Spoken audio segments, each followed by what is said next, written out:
Okay, thank you so much for watching today. I've got a fantastic little project for you. So we are going to go ahead and get started here. And you can see that we've got our vinyl cutout. So we can peel this and stick it to our glass. And the first thing that we're going to get started with is actually picking out our glass. And these first few projects that we're going to be live streaming are going to be scrap glass projects. So we've got our box of scrap glass, and I've already kind of arranged them by color. So I normally do the clears and then the ambers, blues, red, violet, and then the violets on the corner. And I've already selected a few blues that I want to use for this project. So we're going to go ahead and get that out.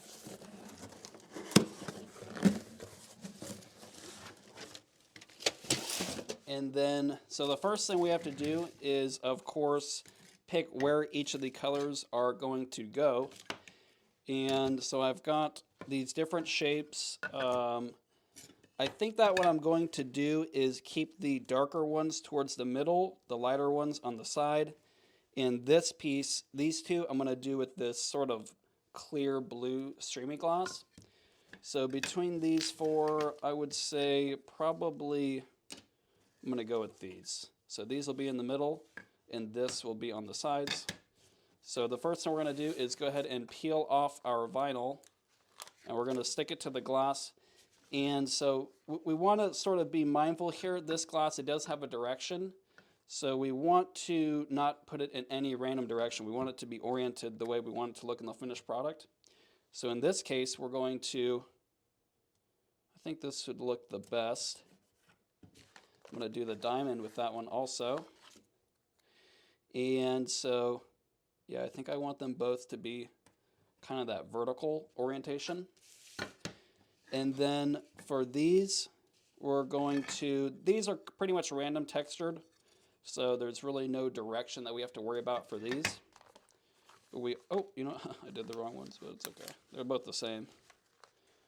Okay, we're going to go ahead and get this one peeled. And so this one, we mostly just want to do it in an efficient manner. Now, when we do have straight lines like this, we can use an existing straight line. That'll make it a little bit easier. And also, I can see the chat. I do see, hey, Mary Beth, thanks for tuning in here. Yeah, if you guys do have any questions, just let me know in the chat. I can respond to that in real time. And let me know if you can't hear me at any point. I can make sure that everything is working properly. So now we've got our, I'm going to go ahead and put this one down too. I don't really like to put them exactly adjacent. It makes it kind of hard to cut. About that distance, you know, maybe 1/8 of an inch between them is enough. And so we've got these colors. So now we're going to do, oh, one other thing I meant to also mention. These glasses, you can see in the reflection here, it's a little bit of a different look. See, this almost has more of a textured look, and this is more of a glossy look. So the smooth side is normally glossy. That's the side that you want to cut on. So in this case, that would be this one. And this one, this is very textured. You can really see all those divots in there. So you want to make sure to cut on the smooth side here. Same way here. And these, it actually isn't that, you know, they're both pretty smooth. Let me actually pull one out to show you what a really textured one looks like. So here's a really good example. This is way too textured. You hear that? So this, you know, you would really not even be able to cut on the textured side. This is the smooth side. See all those craters in there. So that would be pretty much impossible to cut on. So we are going to continue on here.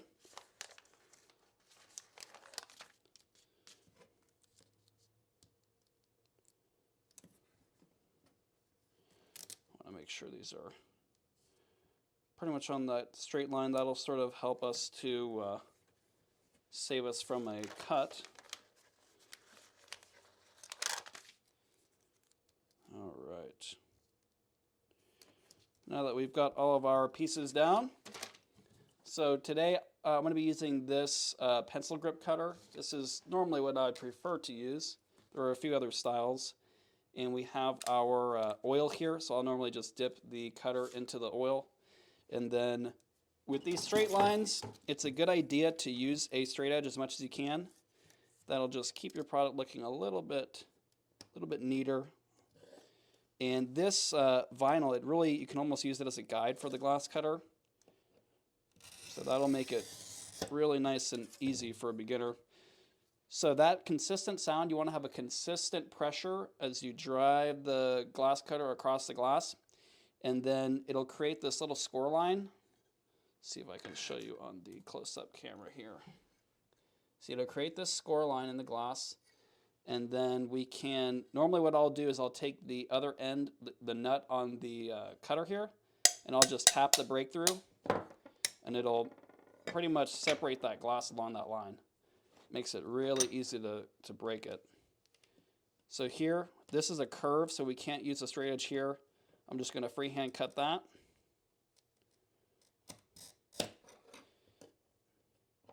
And we've got another one, able to kind of use that vinyl as the guide.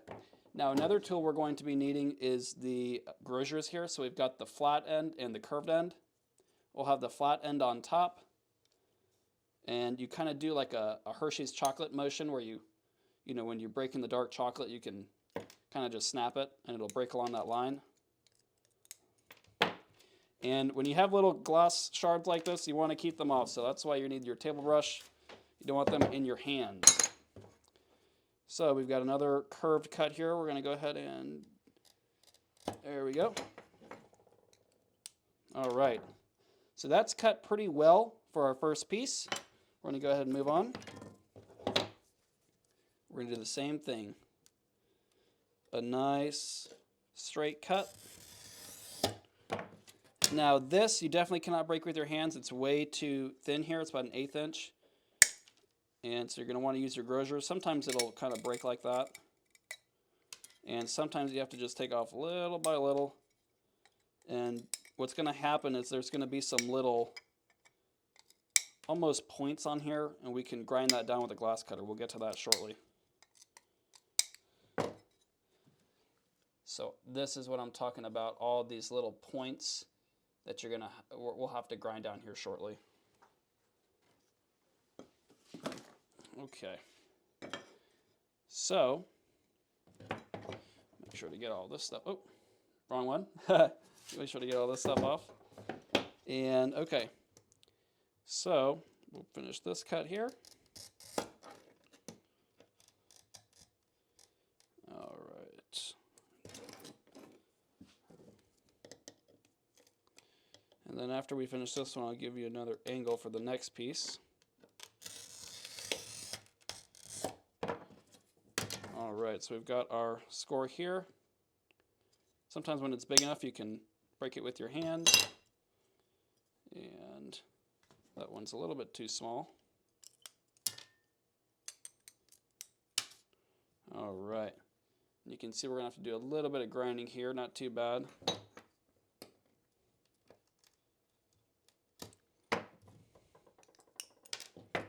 All right, so that's our next piece. Okay, we'll go ahead and switch to this free cam here. Drop that down, get you another angle.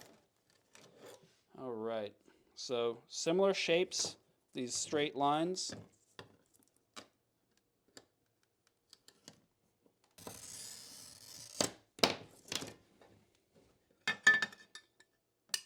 All right, there we are.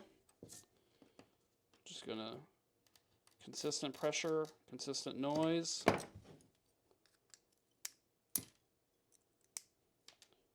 And we've got a little bit we're going to have to grind there. Oops, almost forgot this bottom part.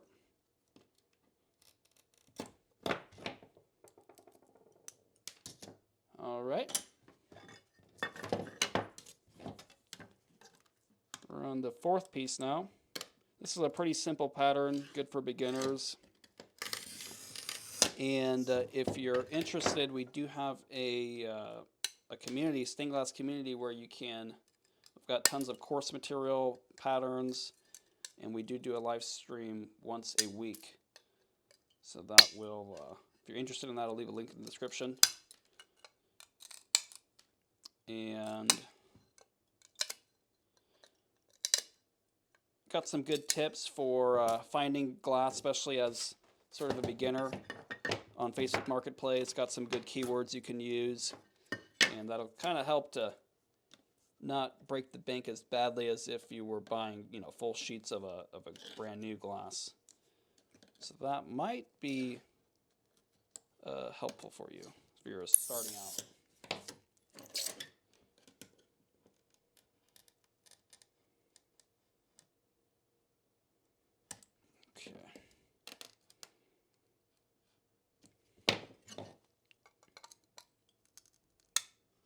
All right.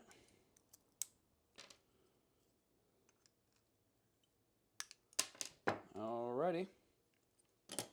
We'll go ahead and move on to the last color.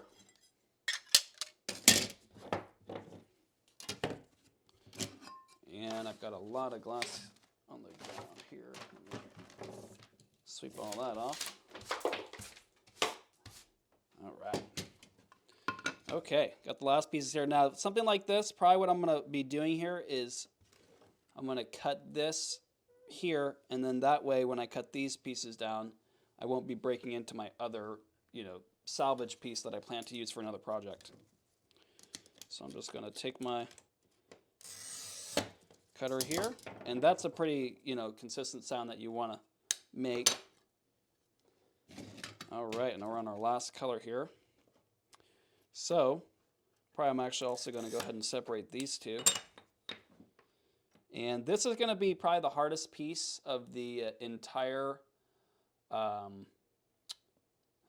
you know, this is probably going to be the hardest piece of the entire process because, you know, we've got to do that curve cut all the way around. We can clean that up on the grinder. And I did get a question here asking if we could put the two vinyl pieces together. And you could probably get it very close. The only thing is you would need it to be probably about that close, you know, maybe a 32nd of an inch apart, just enough to get this little wheel. Let me switch to the close camera here. Just enough to get this little wheel in between them. And if you were able to do that, you would get a perfect cut and sort of, you know, you'd sort of get that this little bonus. You know, it's a little unreliable. I would definitely give it a try. I normally don't do it just because it's maybe an extra 10 seconds to do a straight score anyway. So it's not a huge return. And then if it's a little bit off, you're going to have to grind it. And, you know, a lot of grinding. And if you have a, you know, maybe like a 2 to 3 inch run like this, grinding that whole line would take longer than just scoring it. So you might be able to get it. I think it's worth a shot, but you might find that it'll be a little bit faster just to do a second score. Now for this curve piece, you want to take it, you don't want to try to do the whole thing in one run. What I'll normally do is I'll start off somewhere off to the side, bring it to the vinyl. And when you're doing these, you need to round your elbow. Round your elbow. And that's the only way really to get these, you know, these curves. And you can see, look at the close cam, see if you can see that. See, the scores are a little bit off from the vinyl. That's close enough. We can clean it up with the grinder. See, especially right here. Let's see if I can get a little nail. See, right here you can see it's a little bit off, but we can clean that up on the grinder. Okay, so I'm going to break these off.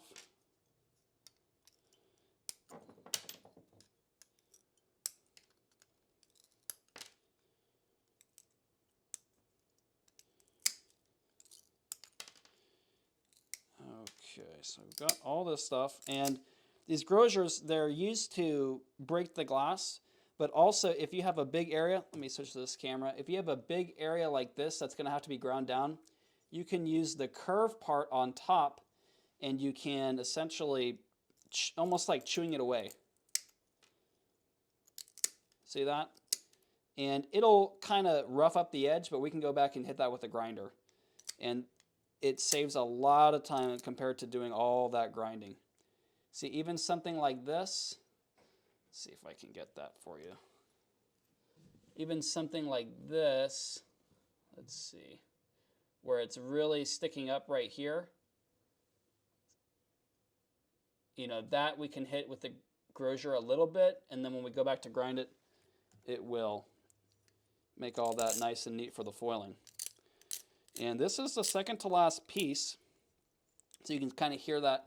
All I'm doing is I put the rounded end on the side that I want to chip away a little bit, and then I sort of just do this kind of angled motion with my wrist, and that will chew it away just a little bit. Okay, got the last piece here. I'm going to sweep this off. All right. Now this, we could use a straight edge. It's such a small, you know, line. I'm just going to freehand it. If you feel more comfortable with straight edge, by all means, use that. But sometimes I feel like it can be a little bit cumbersome to be using the straight edge with every single cut, especially one that's maybe less than an inch. Whereas I think that we'll get good results like this. And it is good to practice, you know, doing free-handed cuts anyway. Okay. So we've got all those off here now. And we are ready to start grinding. So,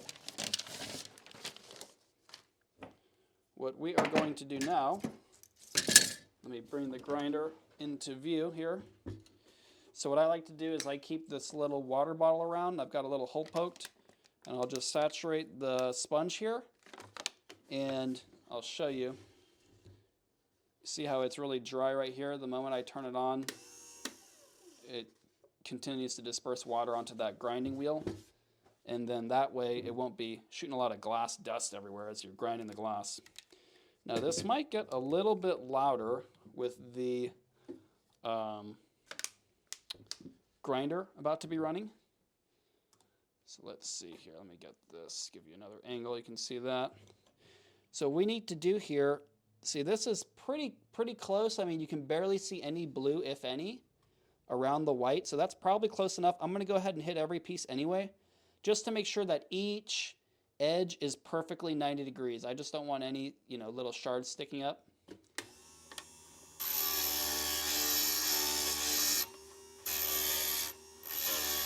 So I hope that the volume is not too loud here. Okay, got that. So that's pretty much what you want it to look like.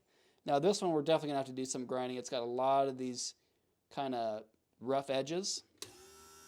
And this is kind of funny. This I actually was messing around with some solder earlier, and I dropped a little bit of the hot solder, and it still works. The adhesive works properly still, so it's pretty durable vinyl.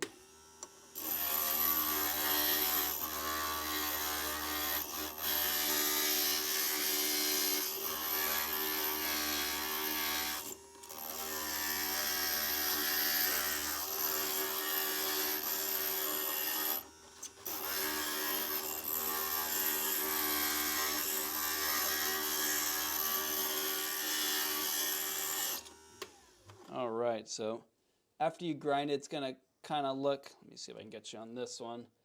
It's gonna kind of look almost like duller, and there might be some little edges like this. This is probably less than ideal, but it'll still work out fine the way this looks. You really want it as perfectly 90 degrees as you can, but it'll still pass. We might just have to do a little extra soldering, something like that. And one other thing that you don't see when the camera is on the overhead camera. I am wearing my safety squints the whole time, but really you want some sort of eye protection, some glasses. So make sure to keep that in mind because you don't want this glass in your eyes, okay? So yeah, we're pretty much, this is, you know, looking pretty good. Got that one fixed up. We've got a little bit to do here.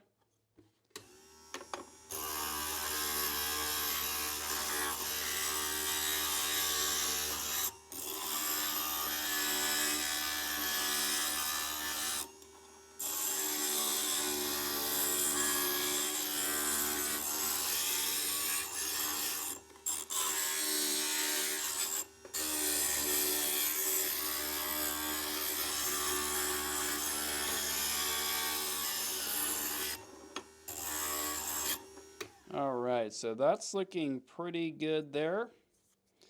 And these vinyls, they stay on pretty good. The adhesives works pretty well, and sometimes you can reuse them. I normally put them back on the, the cutout thing here, and just in case, but I wouldn't say necessarily that I would guarantee that they're going to be used multiple times, but sometimes they do. And yeah, Cincinnati Drew, yeah, it's one of my favorite blues too. Pretty good value with these scrap boxes. You never kind of know what you're going to get. Fortunately, we got some pretty nice ones.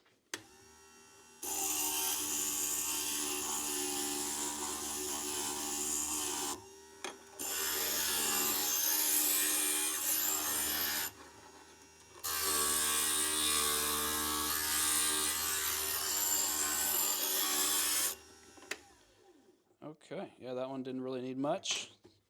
This one, you can see it needs a little bit right there.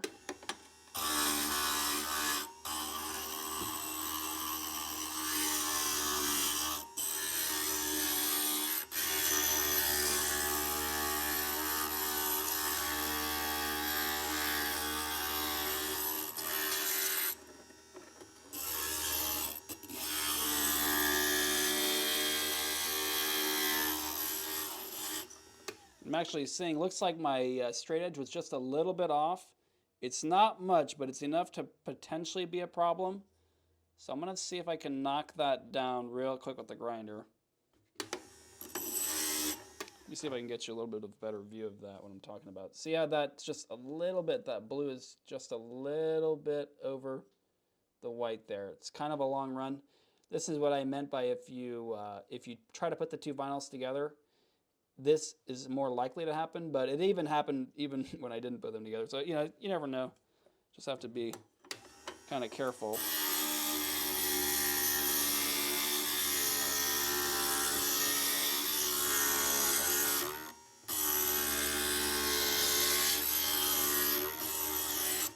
And there we are. Wasn't too bad. Got that fixed up. And we're down to grinding our last piece here.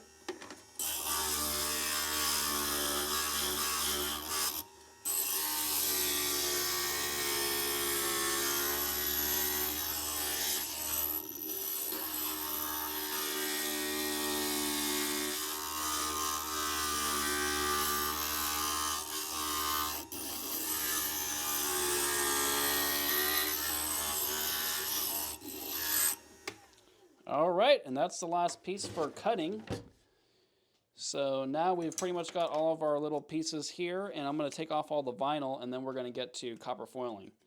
So right here, we've got the little vinyls. So we can get this thing out. There we are. And so I'll normally actually what I'll do is I will take this thing off, because this part, you could even use this offcut to sort of make your own little patterns if you wanted. But I am going to remove it for now just for ease. Kind of get these back on. And normally I would take my time to try to put them in the exact right spot, but for now, for time's sake, I'm going to go ahead and just get them off the glass and back onto the little wax paper here. There we are. Oh, run out of space. It's very useful to have the scissors around. All right. And this one, I am going to actually put right back in the right spot, see if it works out. All right, that'll do. Okay, now we can kind of see what the little panel here is going to look like. Let me do a quick sweep. Constantly have to be sweeping this off. You don't want the glass in your hands if you can avoid it. So let me remind myself sort of what we're looking at here. So these, and then these go right here. Oops, and I'm going to actually knock this down just a little bit more.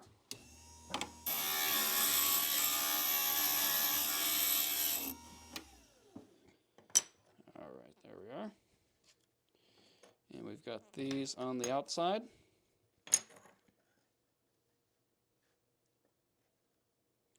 Something doesn't quite look right. Oh, here we are. There we go. And then this part goes right there. Okay. So this is pretty much the little panel here. Now what we need to do is, whenever you grind, there is always a little bit of this glass dust. So you want to take your rag and make sure you clean it off very well. You can use a Windex, some rubbing alcohol, any of these things that will help remove the debris. You want to especially remove or clean off the edges. That's where the foil is going to adhere to the glass.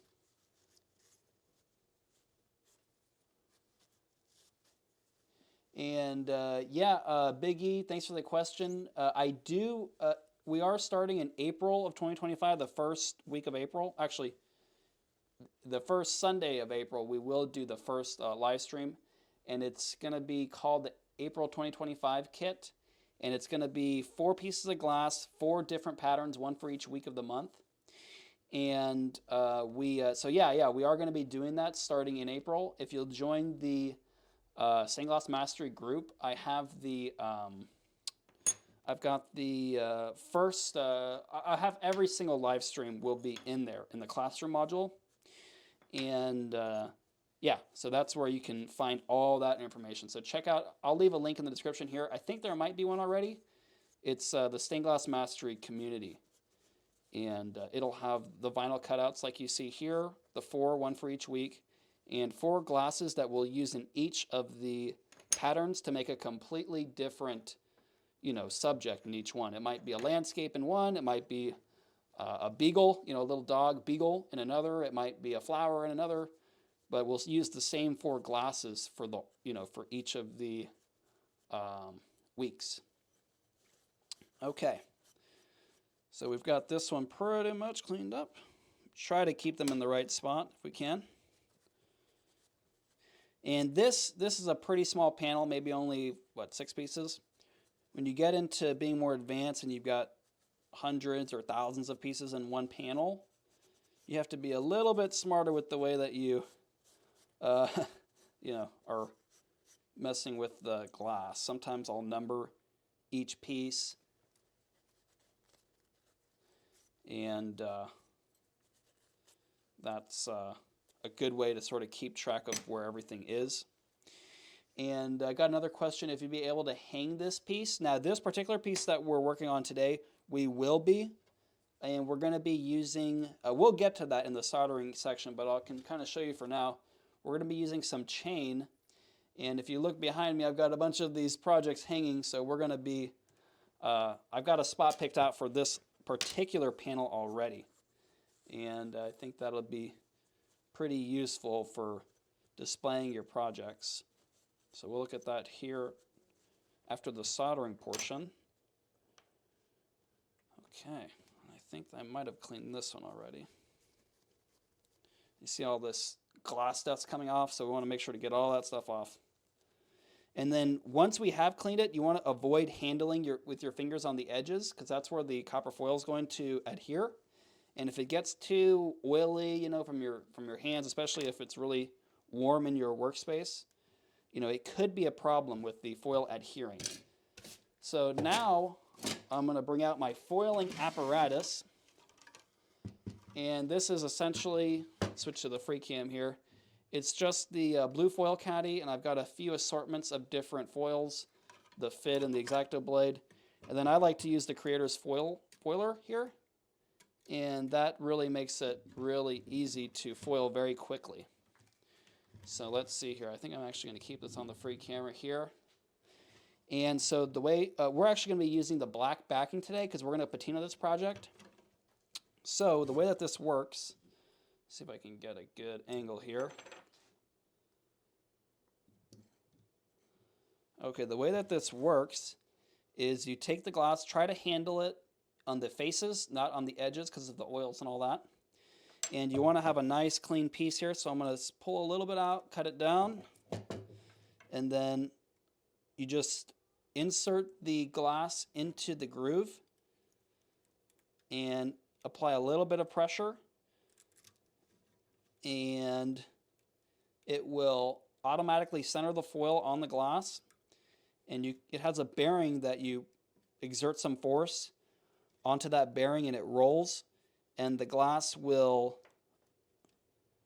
it'll just keep applying the foil, and then when you get towards the end, you pull it out maybe about a 1/4 inch, cut it with your scissors, and then see here we need to overlap it.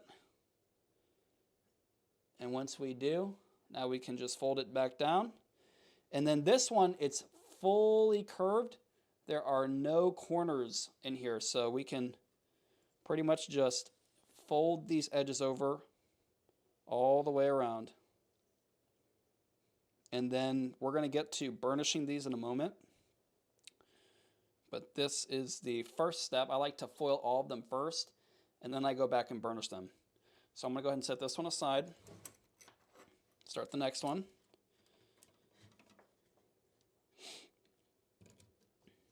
Same thing. Insert the piece, and you're seeing kind of how quickly you can do it this method. And this is pretty simple setup. It's just the foiler. I have it anchored down to this 2x4, and the caddy here, it just feeds that foil into the foiler and then keeps it, not perfectly hands-free, but it's a lot more cumbersome. And I'm going to go ahead and show you what it looks like to do it by hand. I'll do one by hand to give you an idea of kind of what that looks like too. So whenever it's got these corners, what you have to do is you start on one end, sort of like a zipper, or like a Ziploc bag, Ziploc bag it up. And right here, this is why you really kind of do want to grind the edges, because if there's a sharp shard kind of sticking out, it'll get your finger. So you want to avoid that. Once you get to the corner, you sort of fold the foil over, zip it up to the next corner, fold it over, zip it up. And this one I think is, maybe it's got a little bit of a corner. Zip it up, fold it over. Just like that. Okay. And that's ready to burnish, so we're going to set that aside. Start the next piece. Oh, we can go ahead and do one by hand just to give you an idea. So essentially what you have to do here, let's see if the overhead might work a little bit better here. What you have to do is center this piece of glass up exactly in the foil. Just like, and I'm kind of handling this too much, so I'm actually going to cut that off and start a new spot. So you'll center it right in the middle. And then pull this. And then as you sort of rotate it on that corner, you'll center it. As long as you keep it centered on the next corner, it will center all the area in between. So we're going to do the same thing. We're going to pull it out far enough. We're going to center it on the next corner. And then automatically everything in between pretty much gets centered up, just so long as you don't adhere it before it is on that center point. There we go. And then we are going to do the same thing one more time. And you can already see this is a little bit more cumbersome than my more beloved method. But if you want to sort of get started, it's better to get started than to try to plan everything perfectly. And, I can't start until I have this. No, you can start. We don't want to make any excuses for ourselves. We can always improve upon it in the future. So at this point, it's the same thing.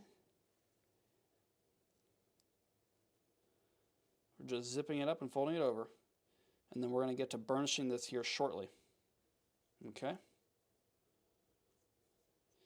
And this will be a good time. I've got, hey, Cynthia, hey, thank you so much. Very nice to have you here too. And Cindy, what width? Well, you can, there are several different widths. This happens to be 7/32. It's probably the most commonly used. I would say, let me switch this back over to the free so you get an idea. And I would say that For beginners, 1/4 inch is probably better. It's a little bit easier. You'll have a little bit of a wider reveal of solder on the glass, but that's not a big deal. You know, we just want to get a good, strong product, and you can always buy another foil later. They're not that expensive. And I actually like to keep this on the edge of the table so that it will, I can sort of pivot the glass at a more of an angle here. And then I'll fold this beginning part over, pull this out just a little bit. So yeah, beginners, I always recommend 1/4 inch, but 7/32 is what I normally use. And 3/16, I just find that it's just personally not quite enough for the solder to really have a strong product. It seems like it's maybe too weak, you know, and honestly, it's only a 30-second difference. And then you divide that by both sides, and it's a 64th. It doesn't seem like that much in terms of the math part, but the actual finished product, it just doesn't quite feel as strong. So I always recommend a minimum of 7/32, and for beginners, 1/4. And yeah, Cynthia, thank you for the kind compliment on the rig here. Pretty inexpensive, and it keeps everything pretty organized. And personally, I like this method more than the hand foiling, but you know, to each their own, as we say. And we've got a few more pieces here.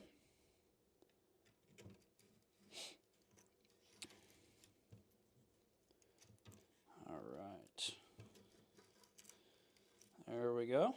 See how much faster that is than the hand foiling.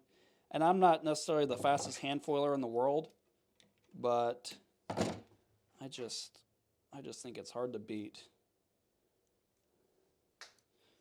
And we'll do the same thing. Fold it over all the way up. Fold it over. Zipping it up. There we go. Folding it over. All right, perfect. Okay, and we've got one more little tiny piece here. So this thing, it works for big pieces and small pieces. And if you're doing copper foiling, especially these smaller projects, you're going to have a lot of little pieces, and it can get a little bit tedious, but it's definitely worth it. Okay. I'll just finish this off right here. And this is the last piece. Hey, Henry. Hey, no problem. Happy to help. Let me know if you guys have any more questions. All right, got that pretty much done. You kind of want that perfect even reveal. You don't want it to look really off, you know, maybe covering more of the glass on one side or the other. Okay, so let me get the foiling apparatus out of our way. And this is, oh, I almost forgot. We need to burnish. So burnishing, essentially all we're doing here is we are pushing the foil to really adhere to the glass. And so what we need to do is we want to start with the edge first, because if you start with the face, it's a possibility that the air can get trapped under there. You know, between if you do both faces and not the edge first. So you want to start with the edge, and it's pretty simple. I like to use this really cheap plastic one. Some people will use a marker. There's a lot of different types. But I like this one because you can, sometimes when it's heavily textured, you need this really thin, almost plastic point to really push that foil into the texture. So we'll start with the edge. Normally I'll do the edge all the way around. And when you're doing this, you want to be careful because wherever you started, you can knock it off. So see right here, let me get to the close cam. See right here, it's hard to tell. This is where it was overlapped. And if I go like this, I'll knock it off. But if I go in this direction, you know, from this to my hand, towards my hand, it will push it into itself more. So that's something you want to keep in mind.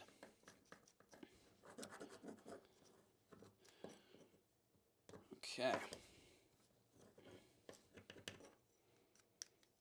So we've got the edge done. Now, when you're doing the face, you want to push in towards the middle of the face. You don't want to push out, okay? Because you're going to knock the foil off. So we're going to sort of, and you're going to find there's a little bit of texture in these, in the foil. And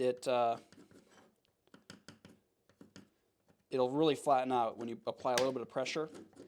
And when I say push in towards the middle, I don't mean it has to be at a perfect 90-degree angle. I just mean that the overall has to be in towards the middle. So you, even if it's a gradual towards the middle, see, I'm sort of pushing it towards the middle.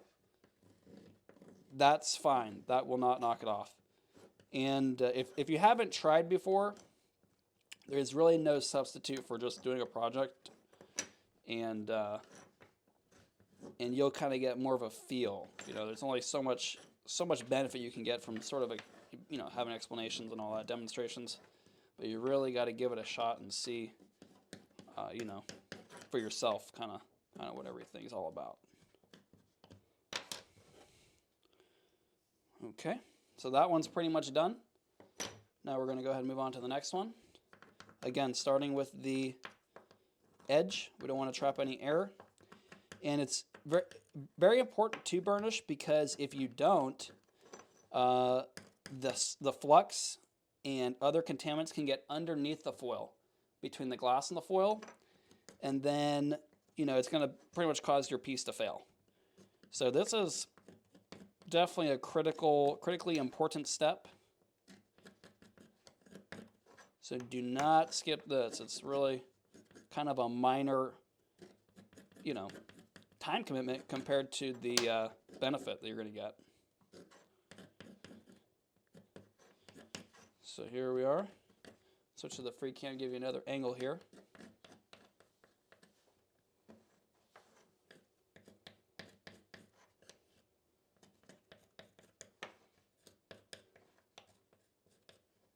So on the texture side of the glass, oh hey Cindy, yeah.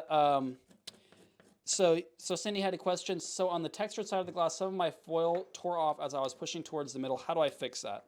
What I'm going to go ahead and do here is I'm going to go ahead and knock some off of my next piece, and I'll demonstrate how you fix that. So right here, we've got this next piece. So let's pretend for whatever reason it got damaged. So you see here, it's damaged now.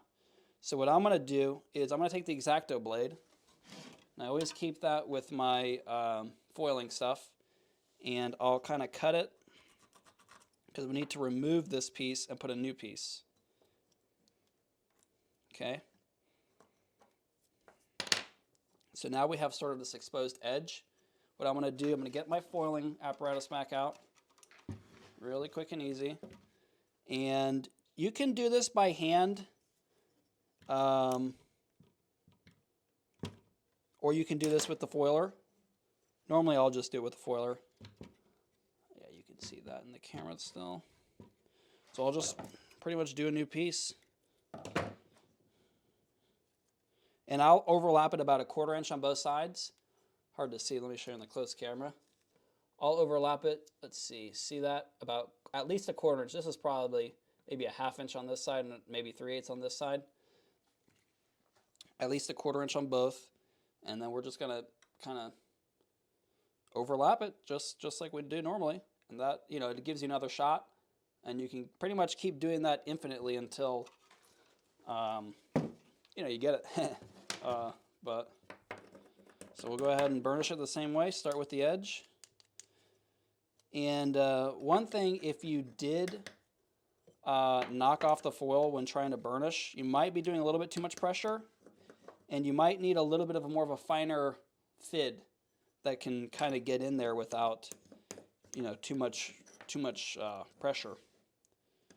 Because the foil, you know, it's a really thick, really thin copper, kind of a soft, weak material on its own. So we'll finish this piece. We got 3 more pieces after this one.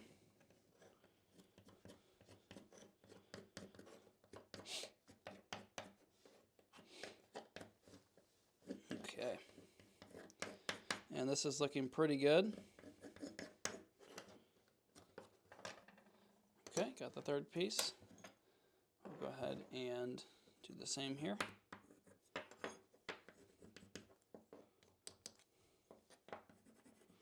All right, there we go.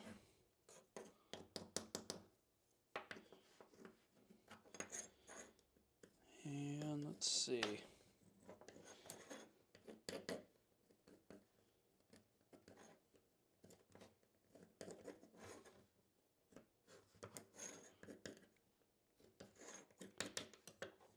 So we've got everything's looking pretty good here. A little bit of something going on here. No, that's just the backing. Occasionally it'll come up a little bit. That'll be covered with solder. Not really much you can do unless you want to redo that spot, but it's not really necessary. Let's see.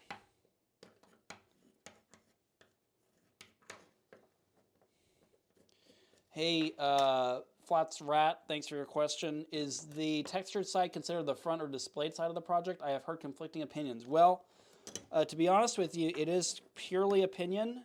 For our projects, for the, for something small like this, a hobbyist, for your hobbyist and for, hanging in your home and all that, that's completely on your opinion. As far as for cabinet glass, normally we do the smooth side out because it's easier to clean. That textured side can be a nightmare depending on the particular texture. For our studio windows that we put in churches, we normally do the smooth side in also because when we make our patterns, we cut on the smooth side, and so that is the, we make the patterns from the viewing side. So they cut it on the smooth side, and therefore, that becomes the viewing side. But for something small like this, it really is a personal preference. And so here we've got the very last piece here, little tiny diamond.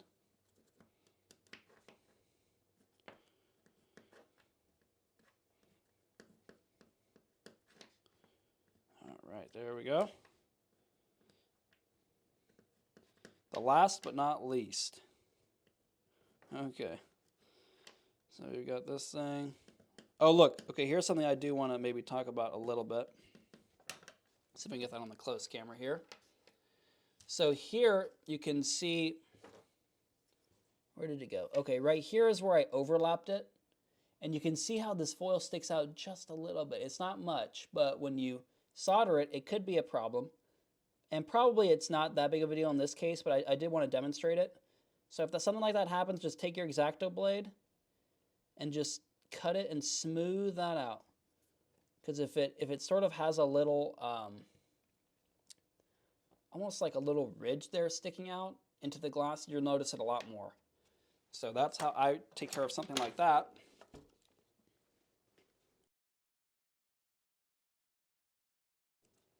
Okay, so now is our soldering. I've got the little, this is normally how I store my soldering stuff. I kind of put it in this little stand I made with some screws, and I'll stick in the soldering and the wire in there. And so the wire we're going to be using to hang it here shortly, and the solder, of course, we need to do all the soldering. Now, what I normally will do is set everything out in the orientation that it will be soldered. So we've got the dark pieces towards the middle. Okay. And then what I like to do is I will secure it with nails. So now you're going to need a little mallet or a hammer. Got one here. And you're going to need your nails. Oops, I got a little debris in there. Okay. So this, what we're going to do is we're going to end up tacking this, but before we do, I'm going to put in a few nails here just to hold everything in place.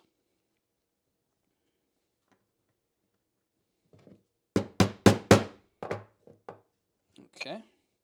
And this will give me just enough of a surface that I can push up against so that I can work on it without everything moving around on me.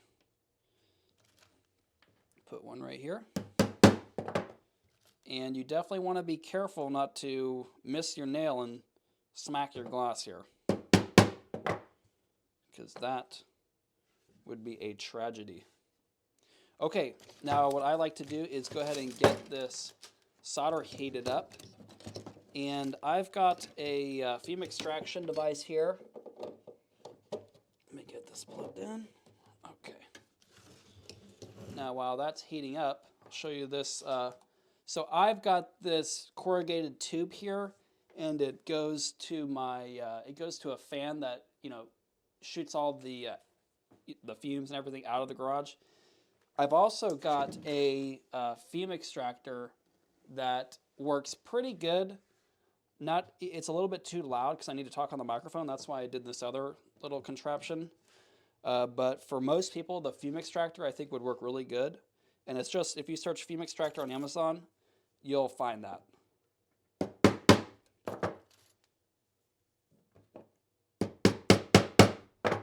Okay, so we've got this panel pretty nicely secured.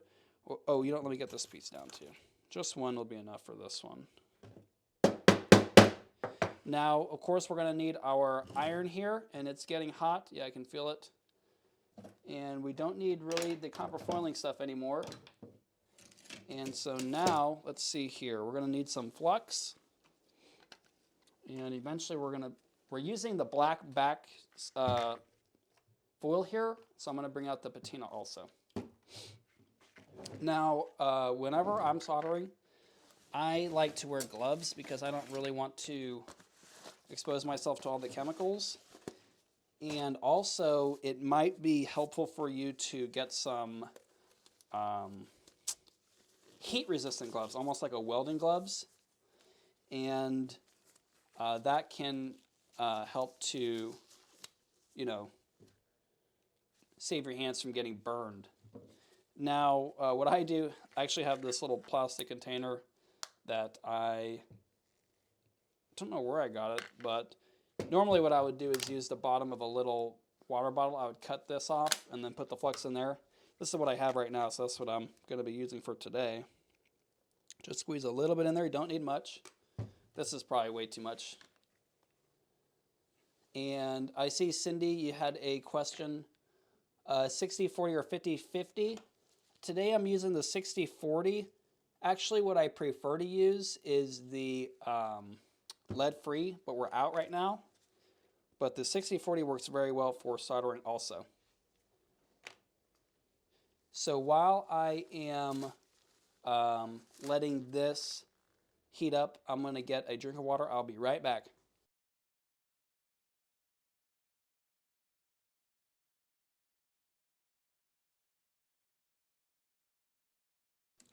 Okay, so let me check this out, see how we're doing here. Oh yeah, it's starting to get pretty hot. Once that solder, pretty much becomes molten the second it touches it, it's pretty much ready. So I'm going to go ahead and get my gloves on here.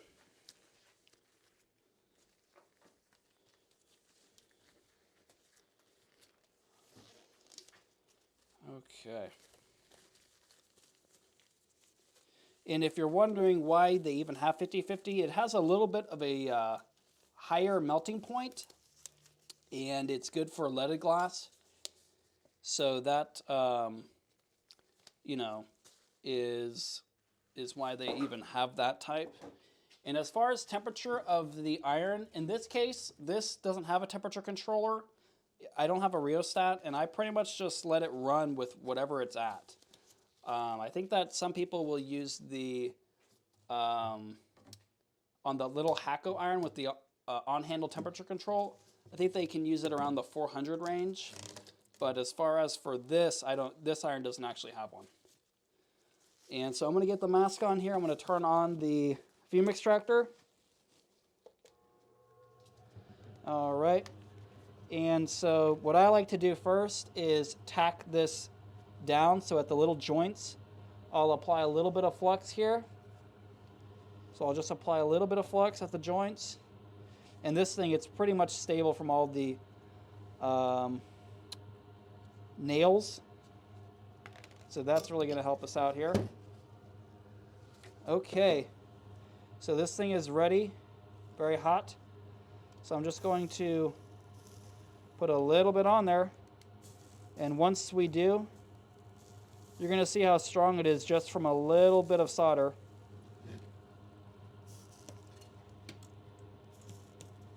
Okay, let me get all that. And it's a little tricky working around all these nails. Once you get this thing tacked together, they call it, I like to remove all the nails. That way I can work on it. And you can see that it holds together from just that little bit of soldering. So that's why people like to tack them. And normally I will actually leave in a few nails just to push up against, but not enough to be too obstructive. So, okay. So, let's see. Cynthia says, I use on small projects blue painter's tape or thumbtacks. You're a professional. I'm not. I'm into my second year. Okay, yeah. That I have seen people do that. They'll paint or they'll tape the panel, and that keeps it kind of in place. So this is what happens if you don't apply flux. See if I can show you.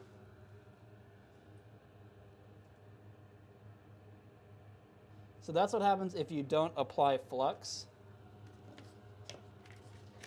Now we're going to go ahead and apply some flux.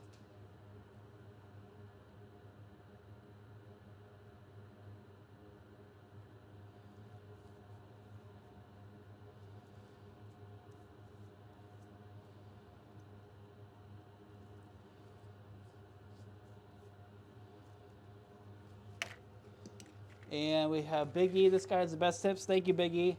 And Cynthia, what do you mean by females? I'm not too sure what your question was. But continuing on here. So, yeah, you see how now with the flux, it just works really well.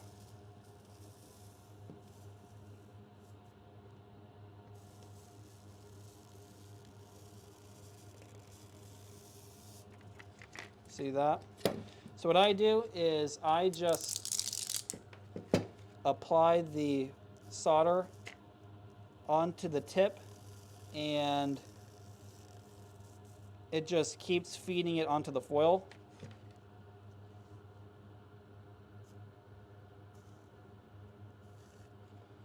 There we are.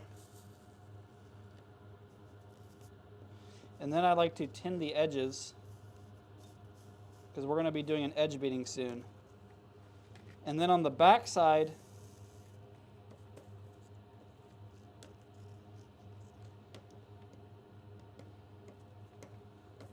we're going to be also installing a little bit of wire. And that's what we're going to use to hang it.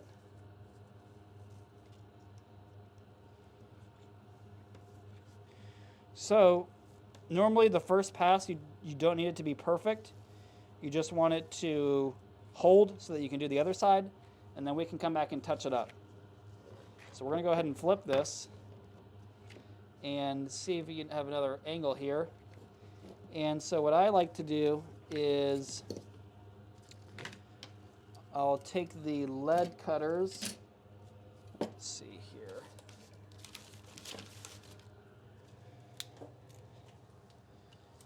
And this is how I will cut the glass down. Oh, Cynthia, sorry, I must have, I meant to say I leave in a few nails, not a few females.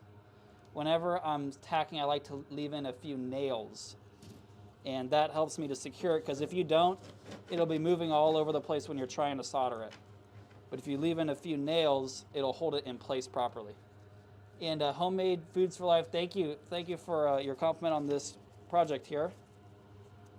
So what we're going to do is, let's see, what I like to do is I cut a little piece off here, and I will make it into a loop, sort of like this shape. And then from here, this is what we can use to hang it. So let's see here.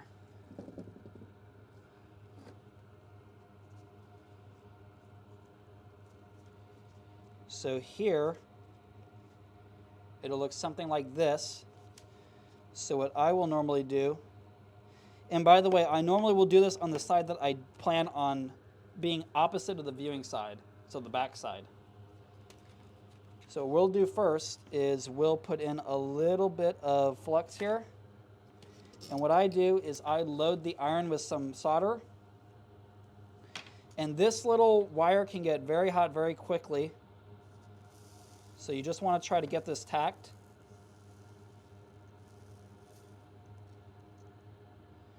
And then we can solder another part of it. So you see how that's holding now? So now we can solder another part a little bit further down.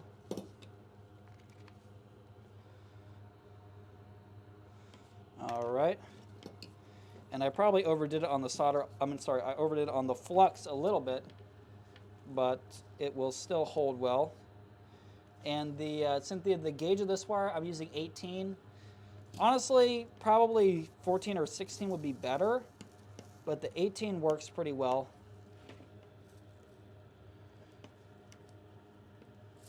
So I try not to touch that because it gets really hot. And this part is all pretty much fully soldered now. And what I'll do, see, it's not too hot yet, so I can move this around to be just where I want it, something like that. And then this way, let's see here, get you a better view. And so this, when it's hanging up, you won't see it. It's hidden behind the foil. And we're going to trim this down to size shortly. So, now that we have that in the right spot, we're going to go ahead and put some flux on there. I'm going to go ahead and load the iron again. Push this down. And then I'm going to try to tack it in place.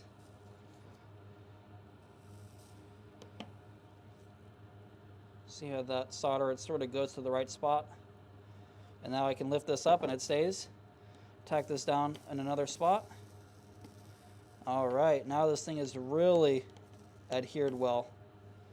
Yeah, good. Okay, so now what we need to do is I like to fold this wire up, or if you can, just try to break it right there, right on the sight line. And that will never separate.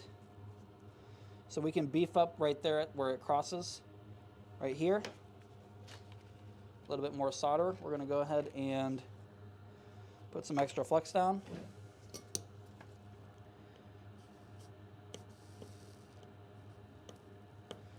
There we go. And then we can try to really submerge this wire in that solder. And that the only thing that's going to do is make it a little bit stronger. And we can do some edge beading here shortly. And I'll show you another little trick I like to use to keep my hands in the safety. So I'm going to go ahead and flux this whole thing up. And then we're going to solder it, and then we're going to move on to the edge beading.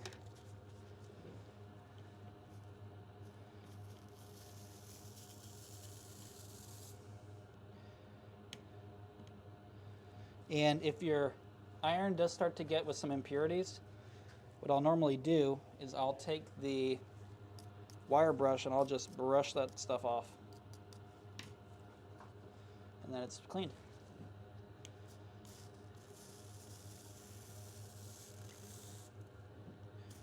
And I'll just tin the edge here.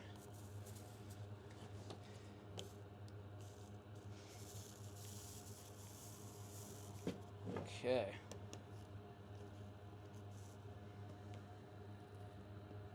There we are. Oh, we need to get this edge here.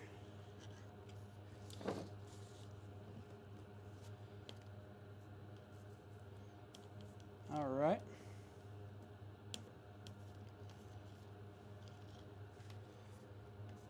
Go ahead and tidy this up a little bit. Sometimes you might have to apply a little bit more flux. and maybe a little more solder.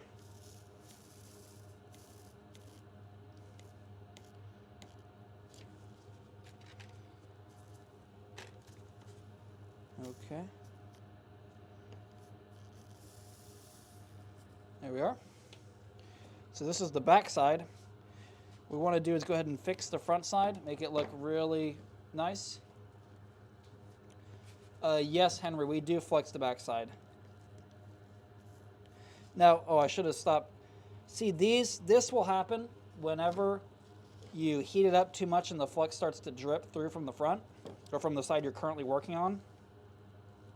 So if you see this, let me get this little nail. If you see stuff like this, it's too hot. You need to let it cool off, and then you can go back and work on it a little bit more later.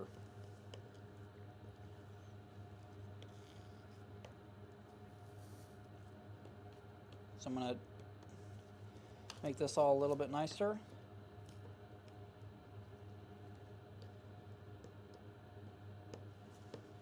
Now you want it to look nice and rounded. You don't want it to look really flat, the bead of solder.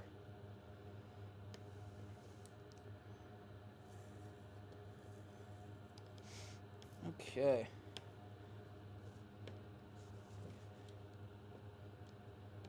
Now what we need to go ahead and do is some edge beading.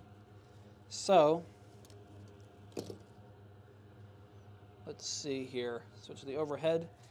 And I like to use just these little 2x4s where I can kind of set the glass in because it gets very hot. And this way you keep your hands away from the actual heat and the solder dripping onto it if you're trying to hold it at the same time. I have seen some people, they will use clothespins, and that's another way to kind of handle the piece without getting your hands too close to it.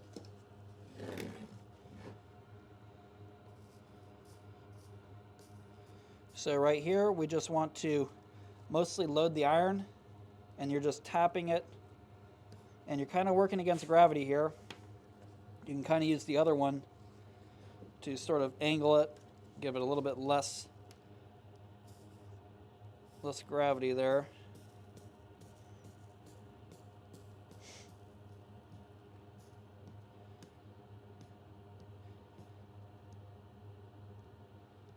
Okay, so we're just going to keep tapping it through. This is when a little bit of a colder iron is very helpful, because the solder will just be too runny and it can be kind of hard to, get it in the right spot.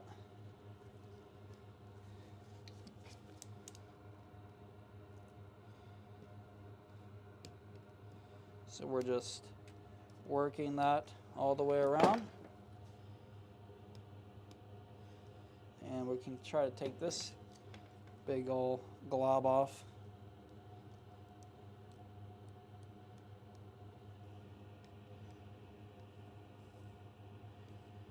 Okay. Now we can move around to this side.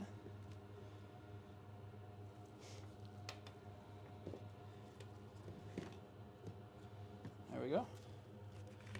And we can put some flex on there. Again, I like to just load the iron. This one actually already has some solder on there.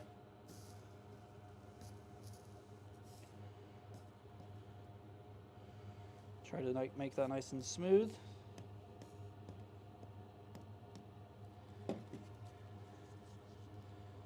Okay, so that's looking pretty good. We're going to want to check for any spots where the solder kind of dripped through to the other side. Smooth those out.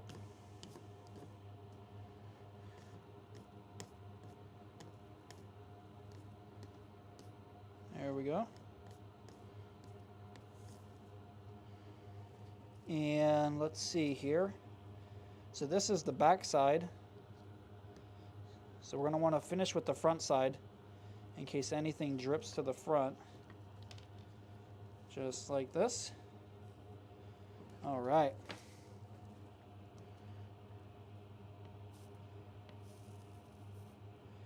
So we'll kind of smooth everything out.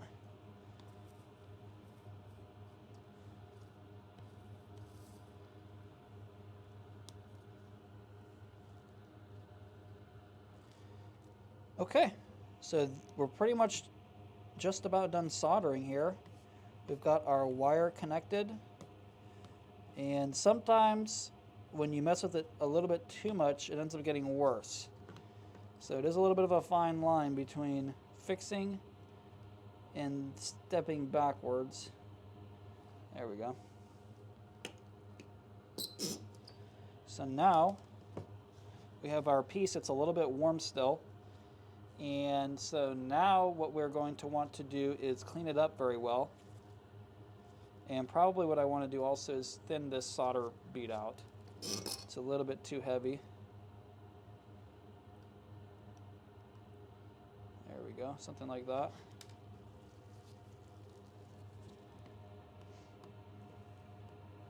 Match it on the other side. And then I think I also want for this to look more like a corner. So I'm going to drop that off. And this one too. So the reason I'm able to do this is because I have it elevated. See, I've got it elevated, so if I heat it up, it'll drip from the backside. Okay, I'm going to just touch this up one last time.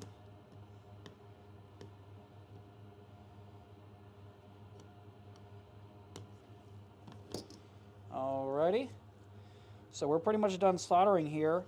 What we need to do is clean this up, and some people will use the flux, the acid neutralizer, something like that. I don't normally do that.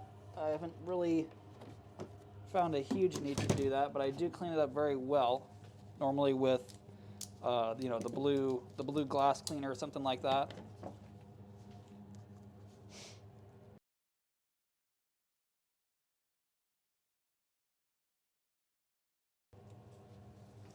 And I've got some right here.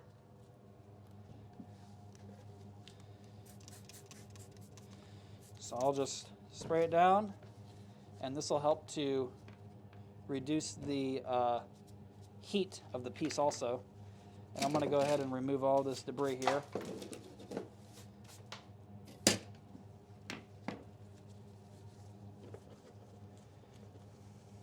And Cynthia had a question if I lower my... Cynthia had a question if I lower the temperature for beading. And I would if I could. I don't, you know, this iron doesn't have that feature. But definitely it's a little bit easier because it'll make it less runny, and you can control it a little bit easier. So that's ideal. And okay. So what we need to do now that we have the panel soldered pretty much cleaned up is we want to apply flux. I'm sorry, we want to apply patina. Because we use the black back solder, the black backed foil, and if you look closely, you can see that backing through the glass. So we want the finish of the solder to match that backing.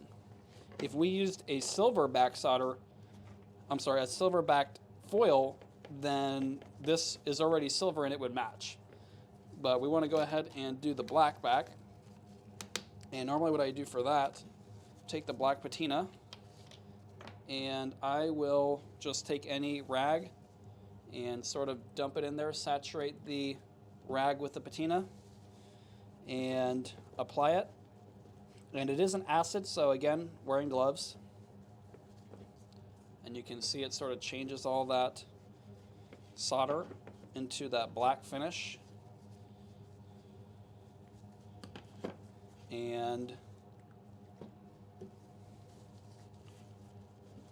do that for both sides. And normally you want to let it sit for a little bit. That will kind of let it have that reaction.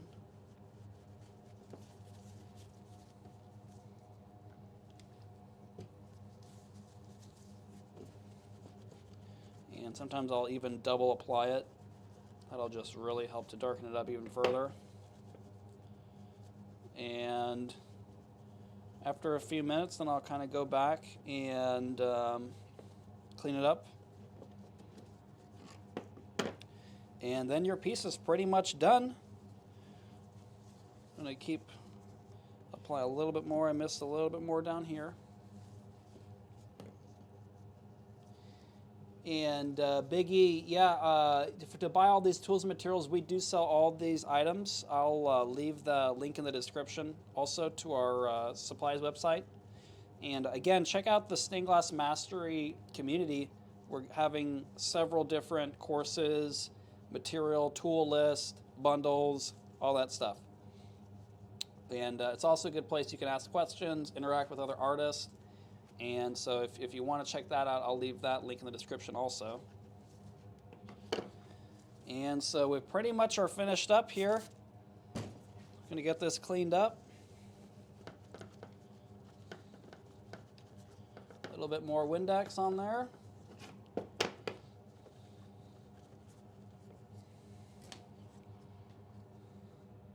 All right. So we pretty much got this all finished up today, so I hope you enjoyed it. If you have any more questions, just make sure to check out the community. We're going to be answering all your questions, and it's a great place to share the, your projects, and we look forward to seeing you there. And we are going to go ahead and get this. Oh, one other thing we had to do before I forget. We want to hang this using this chain.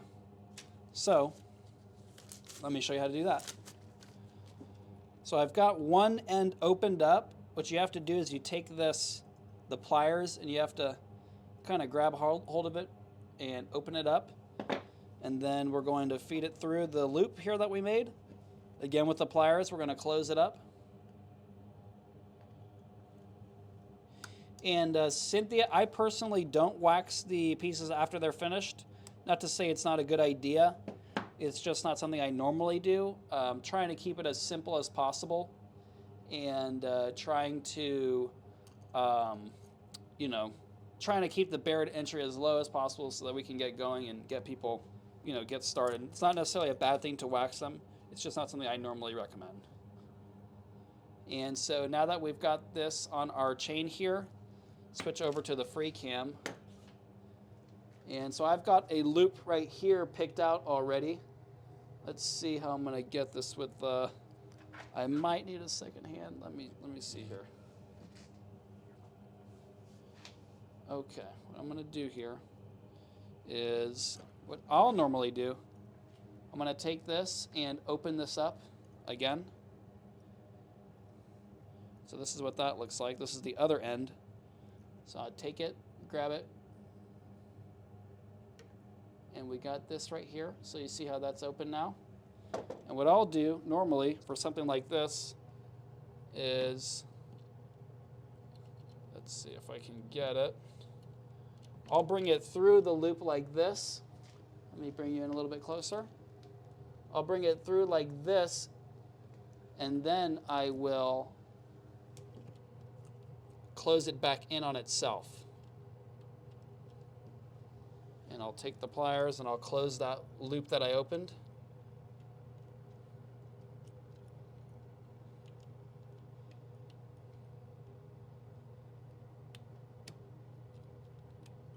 Just like this. And then we can take a closer look.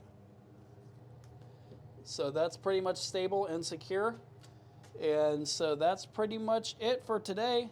I hope you guys enjoyed. If you do have any more questions for me, check out the community, and we look forward to seeing you there in the Stained Glass Mastery.